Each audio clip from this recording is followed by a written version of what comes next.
righty, welcome back everyone to another great episode of The Human Role. So today we are going to dive into culture first hiring. We're going to get into broadening talent and definitely building belonging.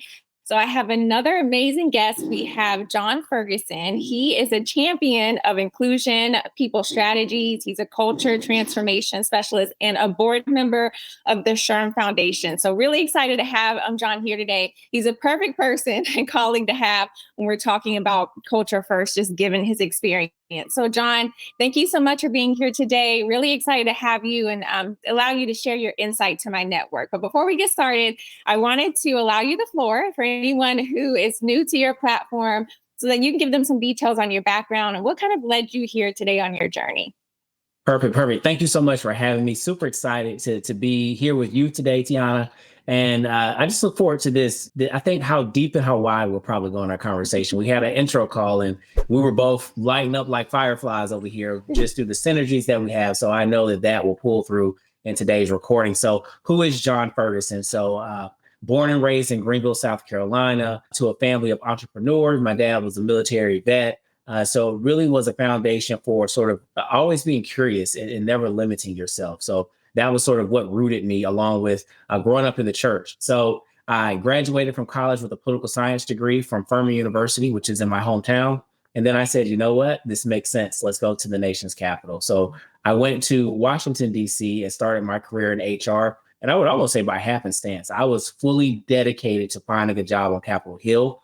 However, when I graduated, they really wanted me to do an unpaid internship again. And I said, you know what? I can't do it. So long story short, I found my way into HR working for Hyatt Hotels. And that really was brought to my attention when I started thinking about transferable skills that I had. Growing up, I was always involved in sort of student council, student government. So I thought about, okay, how does that same type of skill set translate into the real world beyond doing politics? And so HR got on my radar. So Hyatt Hotels in Washington, D.C. was where I cut my teeth in HR, and I'm so thankful for the opportunity. I was there for a couple of years, and then I transitioned to the world of sports and entertainment, which was also just happenstance. I was looking for an HR job. Like, hey, who's looking for an HR manager? I think when you having worked in sports now for close to 15 years, you recognize a lot of people have deep passion when they work in sports, and it's sort of been that lifelong dream. For me, I just kind of happened to find a job that was an HR role that happened to be in sports. And I'll tell you, it was a phenomenal synergy. And that was really where I was able to start nurturing that sort of people first concept. Was during my time in DC with Monumental Sports and Entertainment.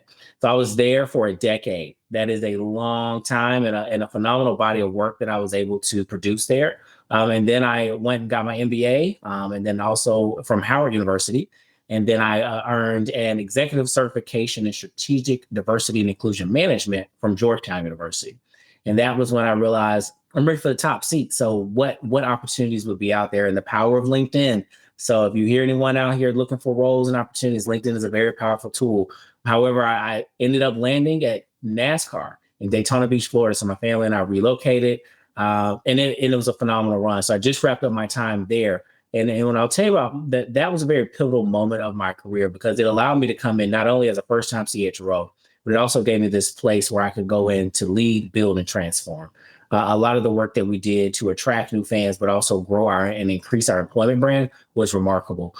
So the transformation at NASCAR is one that I will always be proud of.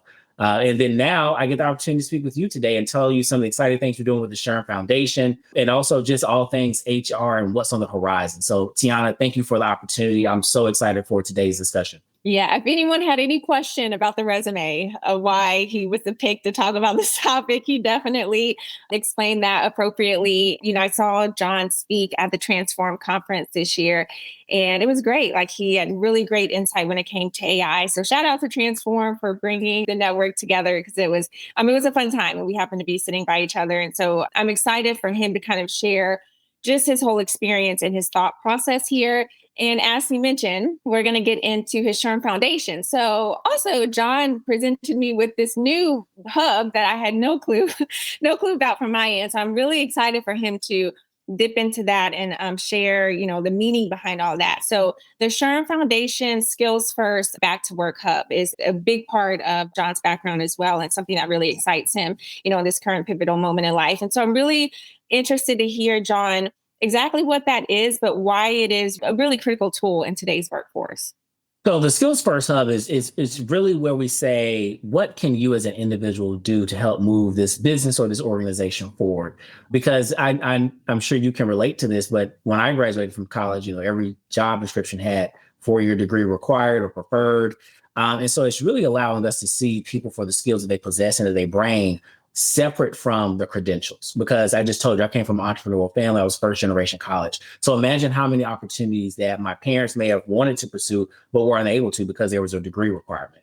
And so when I think about the SHRM Foundation Skills First initiative, it really promotes hiring and talent development based on skills and competencies that extend beyond just your degrees or traditional credentials.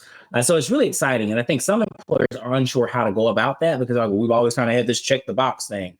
And so I say when you go to the Skills Force Hub, you're going to see resources, trainings, you're going to see checklists. And I know many of us, sometimes depending on where you work, I know at least when I started my career at Hyatt Hotels, it was a small HR team because we were at a 500 person unionized property. And so when you think about a small HR team, you're like, well, I don't have the bandwidth to possibly roll out or even think about how would I adjust my talent acquisition strategy to incorporate some of this Skills First initiative. But I'll tell you, when you go to the Skills First Hub, they give you easy wins, low hanging fruit for a team of 1 or a team of 50 or a team of 100.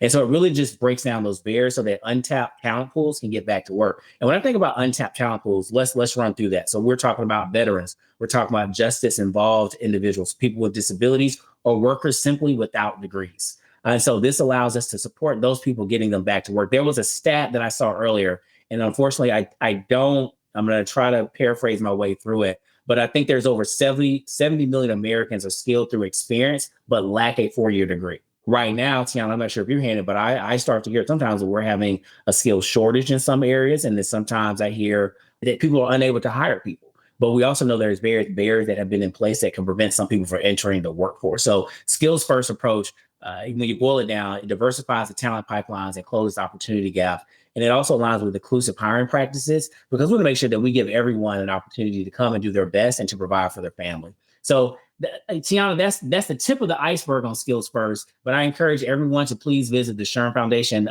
Skills First Hub for the free resources. They also have a credential that you can sign up to receive as well as an HR professional.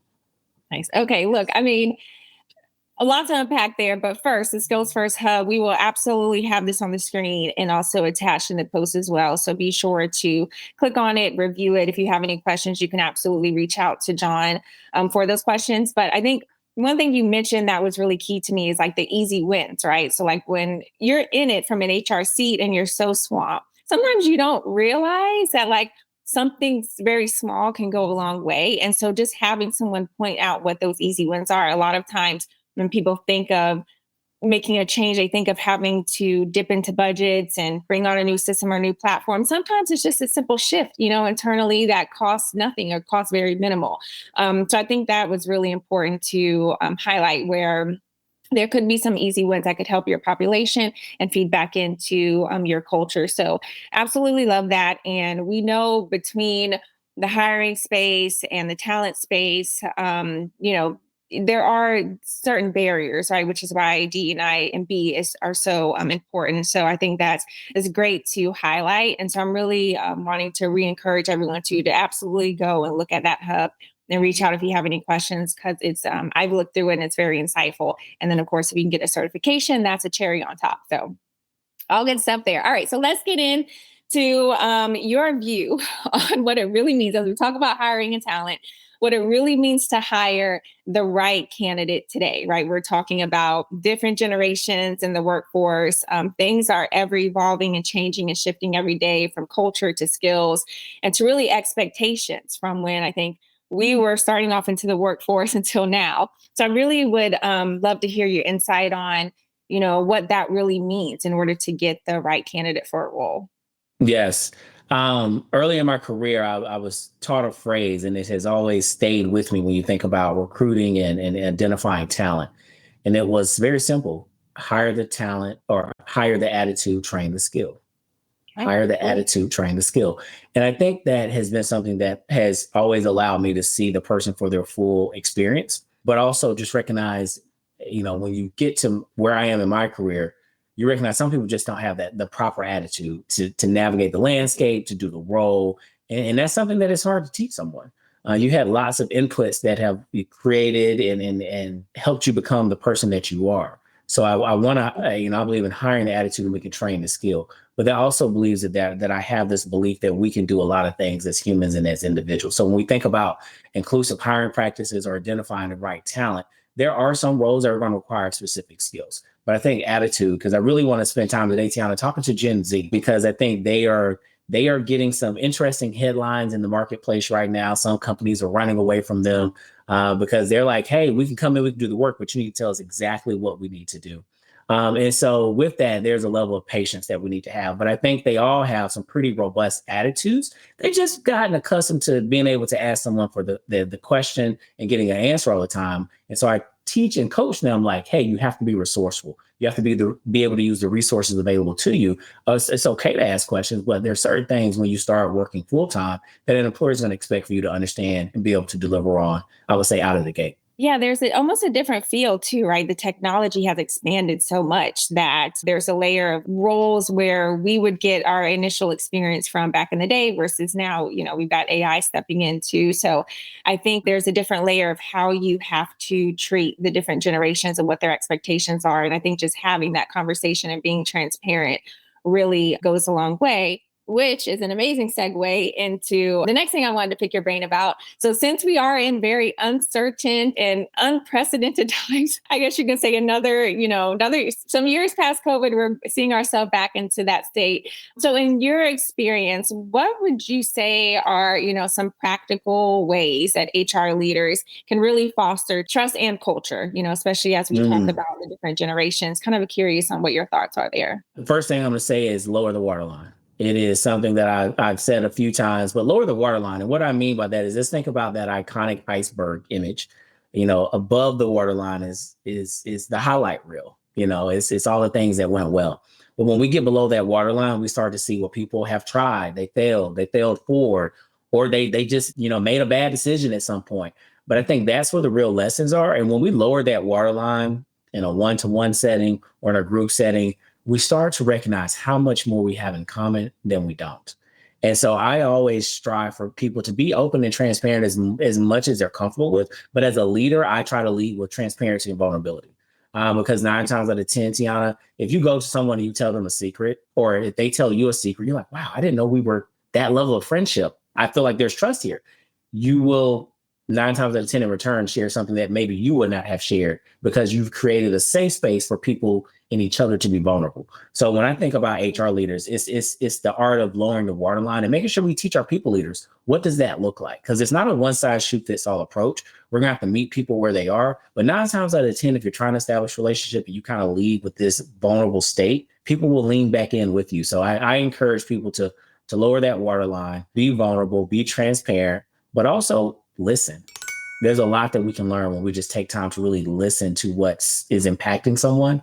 There's a story that I'll share quickly. There was a teammate of mine who was very much an introvert, but I'm the HR leader. I like to do the rounds. I'm checking in on folks, just casually stopping by, walking through the office, and I came upon this colleague's desk, and it was a group setting, so it wasn't a time or place to sort of probe. But I noticed something was off. Tiana, and I was like, something's going on with him today. I'm not sure what it is. So I went upstairs and it just sat with me. And so I went to lunch and I saw him outside and it was just 2 of us. I was like, hey, I just want to check in with you. And he's like, everything's fine. I was like, well, just this morning, something was shifted. I don't know what it is, but I just want to let you know that, I noticed and I'm here for you if you need anything or if there's anything I help you with. And he just said, I didn't think it was visible, but I'm just extremely homesick. And this was an employee who had recently relocated to join the team. And we were able to establish a level of community there because I recall being homesick at times. And so we ended up chatting later that afternoon for like an hour, just about life, nothing about work, just about life, him reminiscing on home, what his journey's been like. But it's those moments where we get to see people for people that I think that matter most. And so he felt seen, heard, and valued. And I felt that I was able to just give him space and time to be, which I think helped him as he was continuing his journey in this new environment and with this new organization. Absolutely. Talk about being a heavy leader there, right? Like that authenticity goes a long way. And I just spoke with a leadership colleague too, who also mentioned in his company that their CEO sends out emails every week and people can respond to him and he actually responds back. So that creates some type of trust within the organization, which is exactly what you did. You essentially touched, that employee and made them feel comfortable and probably helped eliminate a lot of their homesickness, right? I'm sure that comes across very relatable. And a lot of times that is what's missing, depending on your organization and what employees really want. But it's a little bit awkward to go to like, C-suite executive. Most employees would be hesitant with that and just say, what's on their mind. So it's good that you were able to have that sense and reach out to him and were even comfortable in your own skin to just approach him and have that conversation and then also be vulnerable on your own. So that all goes a very long way. So kudos to you. So we're in the midst of AI. How do you see these digital platforms and the employee experience tools that are kind of being created now? All this tech transformation when it comes to like wellness, how do you all see that playing a factor, but also affecting the people and culture function? There's pros and cons to everything, but I do believe that the tools of technology will help us to continue to move forward and evolve as we think about how people prefer to interact and be communicated with. So, my two daughters, we went to my mom's house once a while back, and they're like, why does Grandma Chris have like 26 of the same books? And I'm like, she doesn't. They're like, well, what are these books? I'm like, those are encyclopedias, baby. They're like, oh, what is that? Like, you really had to look through this book? And so, yes, but their generation is like, why would I need an encyclopedia? It's foreign to them. So when I think about the evolution of, AI and just how we leverage TikTok to search and problem solve, or Google, or these wellness tools or scheduling tools, I think it removes barriers, but I think it also will continue to open up the talent pipeline. Let me give you the other side of that. There's the older generation who's not as accustomed or as comfortable with these tools. Yeah. My mom is a baby boomer, so she's kind of like, hey, I need you to help me with this. Happy to help. So I think there is somewhere in the middle that we have to each generation teach the next. But I think these tools remove barriers to opportunity, very much so like the Skills First initiative with the SHRM Foundation, simply because everybody has one of these. Yeah. And there's so much access that you can get. So let's think back, Tiana, to when I was in middle school, high school, somewhere along those lines, AOL. Yeah. I didn't have a computer at home. Yeah. So in order for me to I had to go to the library. Yeah. But now everybody's walking around with that same computer probably on their iPhone when you think about processing speeds and things of that nature. So I'm very excited for the evolution of technology for mental health, for well-being, even when you think about the practical things that we have to do in the workplace. So, I think about frontline staff and, that typically is going to have a high turnover rate. But I recall back to when I waited tables right out of college, the things that made that easy was the flexibility that it provided. So some of that technology is allowing people to set their schedule, change and exchange, or submit that they can no longer work a shift all within their mobile device. So the speed of communication and the speed of technology is allowing us to go faster and further. But one thing I always like to remember is that AI, in my opinion, is not going to ever replace the human element to what we do. And I think, SHRM has a formula that they've said for a couple of years now, AI plus HI equals the real return on the investment. And I believe that's it. It's going to take all of us to move forward. And so I'm a big proponent of AI. I use it. I encourage, if you're not familiar with it, just start playing with it. I like to say it's a great tool to eliminate the blank sheet of paper. I don't know how many times you need to send that very complex email, or maybe you need to prepare a presentation. You're like, I'm not sure where to start. I think that AI and some of those resources are great tools to help you get a foundation. Now, you should never just 100% use a tool and without fact checking. You need to always trust but verify. But there's a lot of speed that is coming with the use of technology.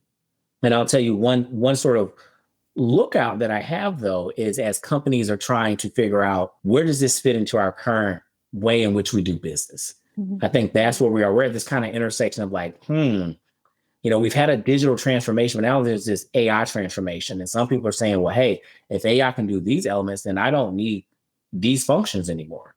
And I think as we think about AI, as we think about cloud computing and things of that nature, it will create new jobs, but there will be some jobs that will go away.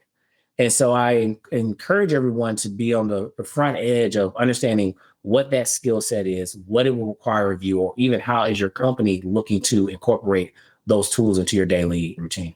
What do you think about that? Yes. So you took the trust but verify, the using it, but being careful with using it. I think just becoming more strategic, right? Because, inevitably that there are going to be some jobs eliminated. But what I've been encouraging, my people to do is just, you don't want to be unfamiliar with it. You don't want to block it out so much that you're so angry by it that you're, a couple of years now, you're so far behind.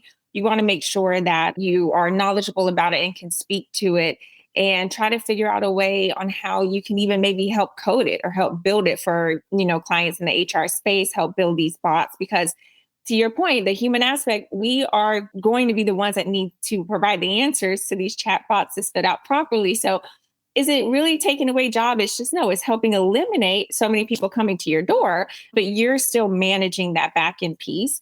And it's so funny. A couple of weeks ago, I was listening into a webinar. So Jason Averbook, who works for Mercer, he travels all around and does a lot of speaking engagements. He had mentioned, I think he even put up a post of like, why are we calling AI cheating? Like it's essentially just combining everything that we would Google. So we, instead of going through like 60,000 pages, it's literally just summing it up all in one. And that just really clicked to me. That was the first time I had heard someone say that. And I was like, oh my goodness, like it really like, so people are making a big deal about it, but essentially we've had it in Google.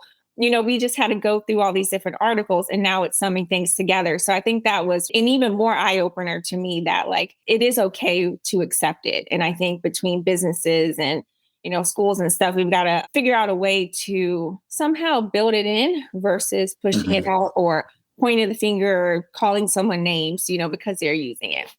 It's going to transform how we live, work, and play, and even learn. My wife is a professor at Howard University. And so she's grappling with like, okay, how do I ensure that the students are learning properly? Because the way when she came through her undergraduate experience, AI wasn't a thing. And so she's like, I don't want to shun the tool, but I also want to make sure that they are continuing to learn. And so it just requires all of us to adjust how we're doing things. And I think there's something beautiful in that because sometimes we catch ourselves being on autopilot. And so when you have these new technologies, new advances, it makes you pause and think like, wait, how does this impact how I've been on autopilot for the past, 10 years in my curriculum or my syllabus hasn't changed. Now I need to adjust it because technology has now surpassed where I was. And so I need to make sure that the students are still able to learn and truly be able to be critical thinkers in the workplace. Yes, absolutely. And that kind of already dips into the looking ahead question I kind of had for you on like what shifts we think we're going to be seeing from like the hiring support and growing people over the next 5 to 10 years. I mean, obviously, I think we need to figure out how to build AI into specific platforms. Even for us, like shifting our mindset, I think it's going to be a lot harder than the younger generation's mindset. I mean, I think we've gotten so used to what it looks like or had looked like for us. And so sometimes, I guess, even for me, I'm going to speak for myself. It's like, oh, I wish I had this. And then you kind of get a little salty because like, they had it and we didn't have it. But again, that's a personal thing. That's a feeling, not a fact. So I know that that's going to add to it. Anything else outside of like, the transformation of AI and these system tools that you think is going to shift like the hiring and culture process over the next some odd years? I really think we have to think about retention differently. I think that's going to impact how companies are forecasting and planning for human capital needs. And that really just when I look at the generational mix in the workplace, you have baby boomers and Gen X. They were more inclined to stay 10 years plus. Millennials, a little less than that, maybe 5. But then you have Gen Z coming in 2 to 3 years, maybe. They have the luxury of saying, I can still go back home if I need to. Like I'm not codependent on this job that I will sidestep certain things that are important to me so that I can stay here. And so I really think we have to think about retention differently. And so I believe in let's making sure that all employers are building quality candidates for the labor market and understanding that even though someone may not be there for 5 or 10 years, that doesn't make them a bad employee or that doesn't make them someone that's not loyal. It makes them someone that's of the new generation and they are curious about other opportunities and ways in which they can grow their career. We've also seen enough data that says, sometimes you stay in a role or company for 10 plus years, you end up leaving money on the table. And I'll tell you a good example I have heard that when I was thinking through this thought process was my mother-in-law. My mother-in-law is retired lieutenant colonel in the Army. So she was like, John, in the military, every 3 to 4 years, you change jobs, you relocate, you move. So it's like, so you come in first year, you learn a job. The second year, you're doing the job. And that third year, you're leading in the job. But by the time you're leading, they're getting you ready for the next assignment. And so it's always interesting how the military has this very structured and very clear path for growth and progression, but corporate doesn't always approach it that way. You'll get some companies that have very clear paths and lanes of how you can expand and grow your career, but then you have some that don't. And so when I think about Gen Z and their desire to not stay for 15 years, I think it's exciting. And so I encourage employers to think about building quality labor for the labor market, but coming to terms with saying, hey, you may not be here for a long time, but let's make it a good time. And because then you become a great place to work and a great place to be from. If you're cycling people through at that sort of cadence, and we're not there yet, but in the future, I think we will be. That now adds and helps build your employment brand, because those employees are going to say, hey, when I worked at XYZ company, they were phenomenal. They gave me these skills, this skill, and this experience. But guess what? I was then able after 3 years or 4 years to use that as a springboard to this next role that I'm really excited about. And so that's the sort of excitement that I think we need to bring to think as we think about retention, and also reducing some of the bias that we're probably seeing bubble up about Gen Z. Because guess what? Every generation in the workforce was at one point the emerging generation. And so we all, I think the same topics and stereotypes existed. They just kind of get shaped a little bit differently. So when I think about what's the future, those are things that stand out. And then, of course, we just have AI in the mix of all of that, too. So it's an exciting time, to say the least. Yeah, I think if you shift your mindset of like not looking at it as a negative and just building you for a better future, I think that's only going to enhance your experience, right? And what you can speak to. And so all the things that also tie back into culture. But last thing I wanted to pick your brain about, also tying into culture, a culture trend right now that you're currently watching. So I think we've dipped into the skills first hub. Of course, we dipped into AI stuff. So I want to like also reiterate that too before we close out. But anything additional that you kind of have your eyes on? I would say a culture trend that I am paying attention to, and I don't even know if you would consider it a culture trend, but I identify as a millennial. I am a millennial. I really like the resource that TikTok is becoming. I don't know if that's a culture trend, but I think it plays into how culture shows up. I talk to a lot of young people and older people and say, there's such a wealth of information that you can find on TikTok. I think some people think it's just simply some app where people go to do the coolest dance moves. But for me, Tiana, that's where I go to meal prep. That is where I go to fix something at my house. That is where I go to prep for an interview or to do a bit of a deep dive into a topic that I may not be familiar with. But also I think about what it has exposed me to. There's certain things that they were not in my orbit. And so I get on TikTok, I was like, you know what? I never knew that this was how some other people live, or this is what they do. And so I think if you're a people leader, it is a great way to have some casual scrolling time, but to also see what other generations and other different types of folks are thinking, experiencing, or desiring to have in their daily routine. So if I was leading, a team of Gen Z, I would get on TikTok to understand, like, okay, how do they like to be led? What are they saying? There's a new thing that's out there now. They call it the Gen Z stare. They just kind of have this longer pause when they look at people. And I had never heard of that. And so now one of my family members is a generation. I asked him, he was like, oh yeah, we totally have the Gen Z stare. Like we just kind of stare off at you. And I was like, I never knew that. So I learned something new. And it helps me understand, okay, how do I best interact with these individuals in the workforce? So I did get on TikTok over the last year or so. And to your point, like a colleague sent me a TikTok video and it was like how you make chandeliers and the people who make chandeliers. And I'm like, I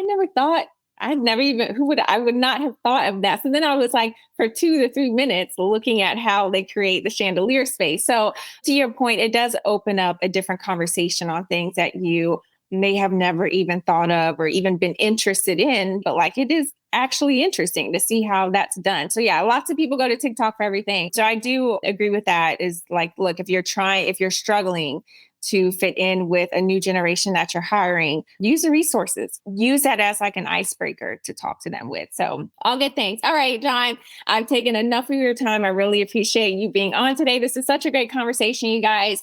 reach out to John. He will be attached to this post. Ask him questions. Click the link to the Skills First Hub for SHRM. Lots of good insight there. And if you have any questions about it, definitely send him a note. But John, this is great. Love to kind of maybe pick your brain in another couple of months. Maybe we do another in-depth episode. But thank you so much for being here. Really appreciate it. Yes, thank you for having me. All righty, you guys. And I will see you in another few weeks for another great episode. Bye.